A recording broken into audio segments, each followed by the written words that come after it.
Alright, this is the second part of this build, and if you haven't watched the first one yet, then I recommend to do so. It will just help to understand how we got here. Now I had to stop the last time with the glue up of the tabletop, and now I'm ready to take all the clamps off and to continue to work on it. The first thing I did was sanding everything down with 80 grit sandpaper, mainly to get rid of all the dried up excess glue, but also to smoothen out the surface. Next I had to cut the ends of the table, and again my circular saw can't cut deep enough since the table is about 3 inches thick. But I was able to finish the cut with a Japanese saw, and then I cleaned that up with a flush cut router bit. Whatever was left in imperfections I was able to sand out. Now that was a different story on the tabletop. I had a whole bunch of imperfections such as wormholes, tear-outs and small cracks around the knots. But I saved some sawdust from the sander and mixed that with the wood glue to make a filler that comes somewhat close to the original wood color. And after sanding all of this down with first 120 and then 220 grit, I started to stain the table. And at this point I took a really big risk. I spontaneously decided that even though the lighter color of the wood was very nice, it just didn't have the feel of what I had in mind. And in my head I had all those pictures of fancy life edge tables made from one giant piece, but the tree that I had on hand was not big enough for one piece, but I still thought I might be able to create the illusion, at least for the first impression anyways. So I started to look at the table as a blank canvas, and I played around with many different oil-based stains. I mainly used cherry and golden pecan though, and yeah, luckily it just worked out as I imagined, by leaving the edges in a lighter color to copy the look of a thick layer of sapwood, and by layering darker colors in the middle, I was able to make it look like one piece. Now obviously by looking close at it you will be able to tell what's going on, and even just the rings on the end grain will give it away, but what matters is the first impression and the feel you get from it. A couple coats of oil-based polyurethane was all that was needed to finish the work on the tabletop. Now this is a massive table, which means I also need massive legs to be able to hold this.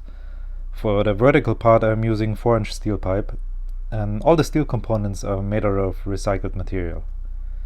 Now for me personally it's super satisfying to be able to turn other people's garbage into something useful. And it makes my heart bleed each time when I drop off garbage at the local dump and I see all those treasures and I'm not allowed to take them. It actually is sad where the madness of bureaucracy got us those days. That being said though, I think it's time for a shout out for my friend Drew. He has an excellent nose for recyclable materials and has been very generous by donating some of them for many of my projects. So Drew, if you're watching this, big thanks to you, buddy. Now, I think the process of building the table legs is pretty much self-explaining, so just grab yourself a coffee, lay back, and enjoy.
Now, with all the components made, it was time for the assembly. This was probably the most exciting part of the build for me. It was like finishing a puzzle, with the difference that the final picture so far just existed in my head. For once, I'm using not my impact driver to install the leg screws. I'm using a good old wrench. I really wanted to make sure not to strip them out, since there's a lot of weight on it, and they are the key of holding this project together. You can see here I left a live edge on the table feet as well, and for the center stretcher I used an about 3 to 4 inch pole that was peeled with a draw knife and then sanded up to 220 grit and finished with an oil-based polyurethane as well. Now that gave it a really nice rustic look, which fits perfectly to the rest of the table.